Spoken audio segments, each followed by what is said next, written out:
Hey everybody, it's Scott with Rattlesnake Preparedness Group. Just wanted to go ahead and make this video for y'all on my carry bag. A lot of people call it bug out bag, get home bag, inch bag, whatever. Mine I have set up for getting home because my biggest thing is I drive commercial vehicles for a local construction company every day. So I want something to where I can keep it in my truck with me, or even my pickup truck. And if something, God forbid, goes sideways, I know I have enough provisions and gear to get me home and out of a bad situation.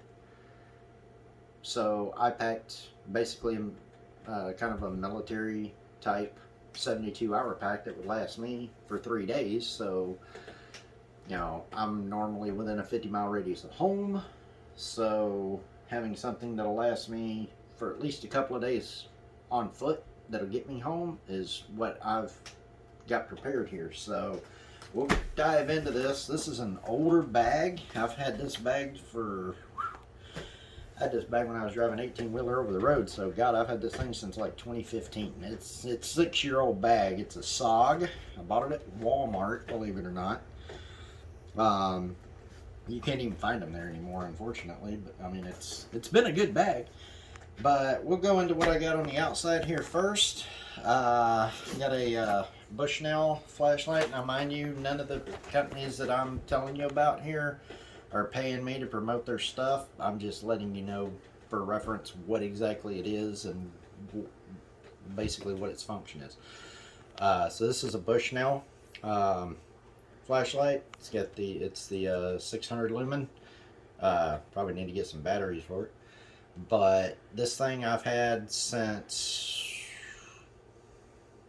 2015, 2016, and it's very durable, very reliable. I love it. Wouldn't trade that thing for anything. Over here on this side, I got my my blowout kit. This is a blowout kit that my wife actually put together, and it's peels off, so I ain't got to worry about being on the side there, and just unfolds. Unfortunately, it's just a cheapo tourniquet. Got a shears. I even got some Xenoform back here. Believe it or not, some women's feminine hygiene pads. Great for stopping bleeding. I mean, they make them to catch blood, so obviously it's a big band-aid. No offense, ladies, but even keep some super glue, some roll gauze, pack gauze, things of that nature. Even some glucose for anybody that I may run across in a bad situation where they're diabetic and going into insulin shock, and might need to administer some glucose to them to help get them back on track. So try to keep everything in there. It's not exactly what I'd call a full-on, I guess it's not a bear fac or anything like what you'd find like at Bear Independent, which, by the way, from what I've seen, is phenomenal. I want to get one. I haven't got one yet. But, on the front, I keep my spare mags. These are for a Glock 19. So I keep my extra magazines up front. On this side here,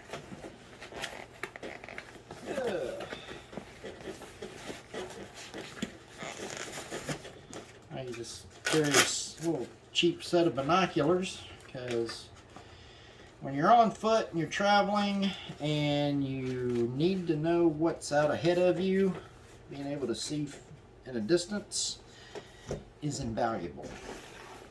Alrighty, top pocket up here, got water key in case I'm in a urban environment where I can actually get access to water when it's still available. I can access it, fill up a canteen, empty water bottle, keep a lockpick kit, compass, and even a signal mirror up here. Then on the front pocket, this is a extra mag for a Springfield Hellcat, because that's my everyday carry weapon. So I've always got my Hellcat with me on my side, and so I always usually keep 2 extra mags in one of my pockets, and I have a third one, 11 rounder, in my bag just in case. Keep some extra Tylenol, because all that walking over 3 days, yeah, something's going to start hurting. I can almost guarantee it, especially if you haven't done it in a while. Up front here, it's got another flashlight. It's a Pelican. I've had this thing for, yeah, 11 years now, so it's been run through the mill. It's a good light. Keep a survival blanket in case it's cold at night and I need it. And I've got something to keep me warm. Keep a Sawyer mini water filter with me, so I can just hook that up to a water bottle and dip water out, and I got a way to filter it right then and there. Keep some medical tape there. This is a Sidewinder by Streamlight, the old military style, and it's got the IR, the red and the blue and the clear lenses on it. Great little flashlight. Keep some light sticks with me just in case, I can make a small shelter and I don't want to attract a whole lot of attention. I can get a nice little glow of light and see what I'm doing and keep on trucking. Inside here, I keep me a Trioxine cook stove. We used these when I was in the military on deployments, and let me tell you, these little jokers here come in handy, and they will boil water in 20 minutes, guaranteed. I know that for a fact. Keep some extra trash bags. You never know, you might want to make sure something doesn't get wet, or you just want to police up after yourself when you get done maybe making a small camp. Clean up your trash, leave no evidence that you were ever there. Alright, so I got a couple more things in here. That's right, extra batteries for the flashlight, because it does take them expensive little CR123s. Great little batteries. I don't really like the life on them though, but other than that, it's good. Zip this part up so I can get into the big section here. And again, everybody that's watching this, you're going to have to understand one thing, and that is that this bag is packed for what my needs are personally, and you guys are going to have to pack a bag similar or however you feel is going to meet the needs of your situation.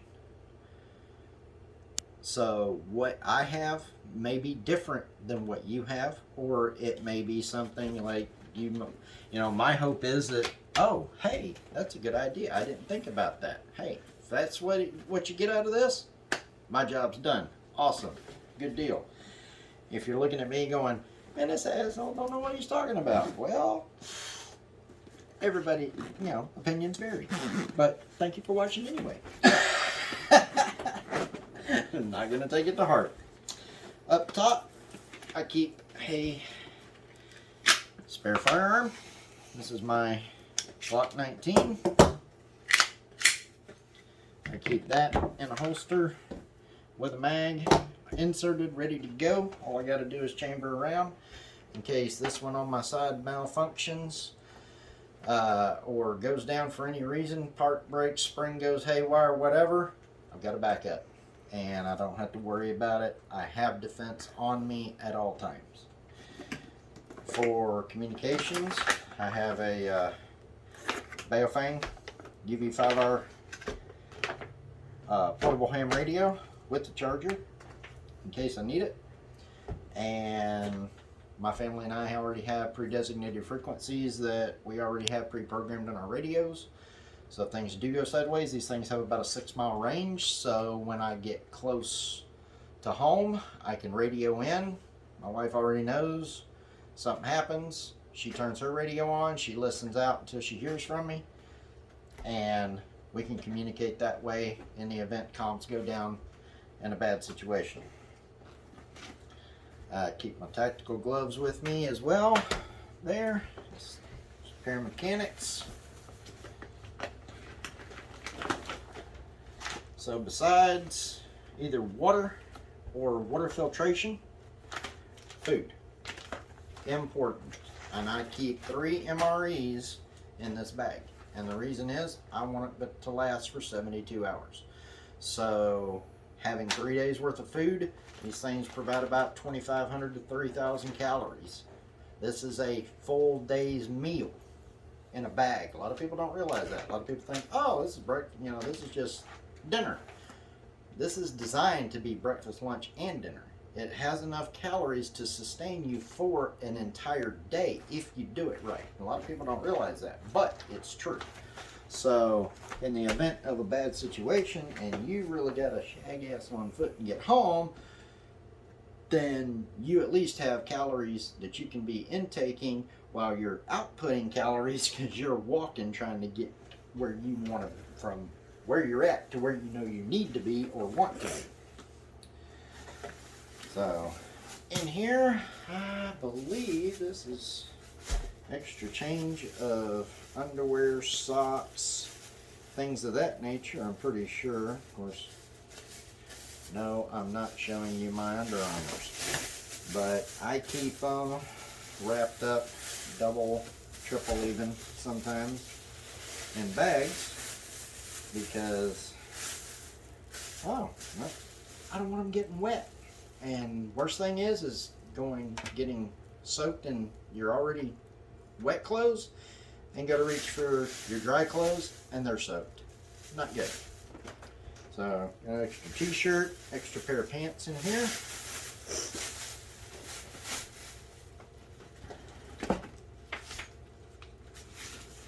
This is a tube tarp, ultra lightweight, compact, just basic shelter. Got this because it's small, compact. Like I said, none of these companies are paying me to promote their stuff. This is just what I personally have chosen to have with me. But this here is a shelter. If I need it, I can set it up very quickly and with minimal effort by myself with no problems, and keeps me dry, keeps me somewhat out of the elements. So I keep a folding handsaw. This one's a Gerber.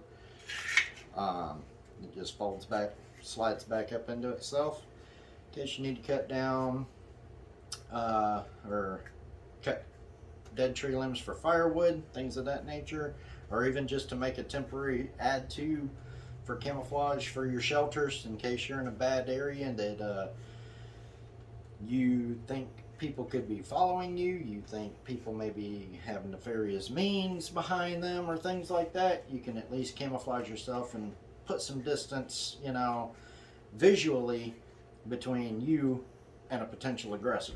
So that's what you don't want, is conflict. I mean, you have these here for a reason, but believe me, if you don't have to use this, you don't want to. Again, like I said, I keep 3 of these MREs in here. So there's my second and third one there. This pack's getting real light real fast.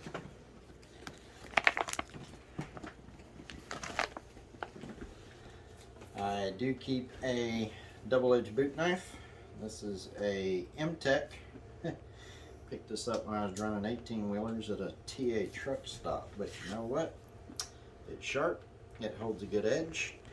And believe me, in a bad situation, if you needed to tie this to the end of the stick to make a spear to hunt, or if you needed to very quietly neutralize a threat, good way to do it.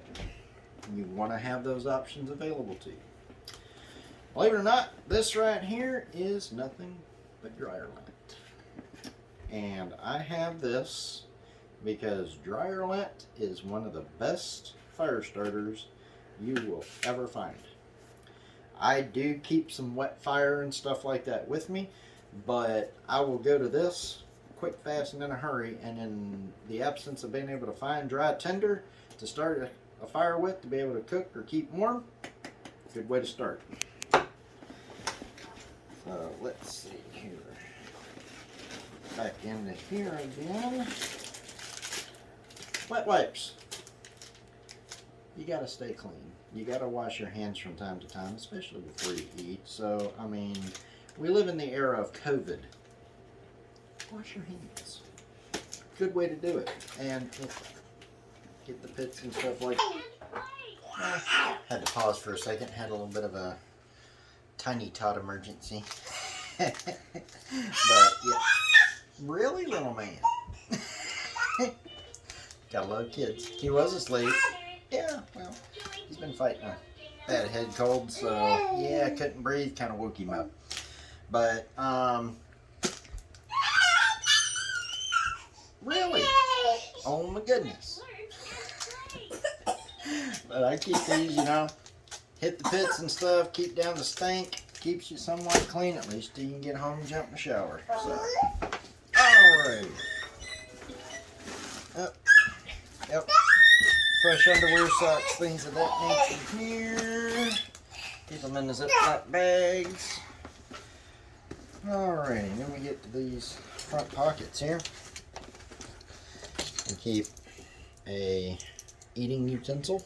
That way I can eat with those and ain't gotta worry about starving to death or getting my hands extremely filthy. For my shelter, and keep some 550 cord. I got these are the Night Eyes, small little ratchet type carabiners that actually you can hook to. I can cut a piece of this off, loop it around, tie it to a tree, hook this to that, and then pull tight my shelter and keep everything nice and tight. Really? He's going to be vocal now. He wants to be a YouTube star. Keep those as well. And of course, like I said, I do keep some stormproof matches. I also keep a fire striker ferro rod. And this is a Gerber. But it's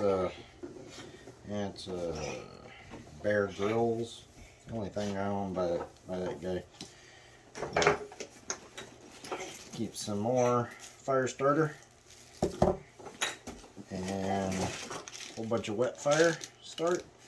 Yeah, these things are great in all kind of weather conditions, so, especially when it's wet. But that's one of the worst times for trying to be able to start a fire is when you're wet and cold.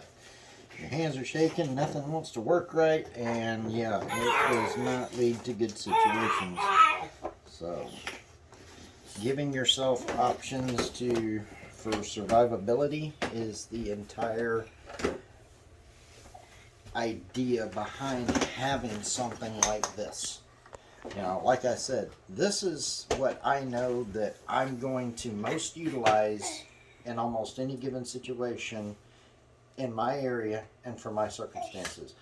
Yours could very well change and be different. So don't take what I've got here as the end all be all, and it's certainly not gospel. Look at your situation, you know, what you do for work. Do you work from home? Do you work in an office? Whatever the case may be. Are you more apt to be in your private vehicle? Are you, you know, like me, where you drive somebody else's vehicle for a living? These are all things that you have to consider in order to build something like this that's going to benefit you. And your survivability is what matters most. So, if you like this video, give us a thumbs up, like, share, subscribe. I'm going to post this on YouTube and probably throw it on our Rattlesnake Preparedness Group Facebook page. And we will be starting up a Patreon page here momentarily and have that on there as well. So, thank y'all for watching. Stay safe, stay frosty.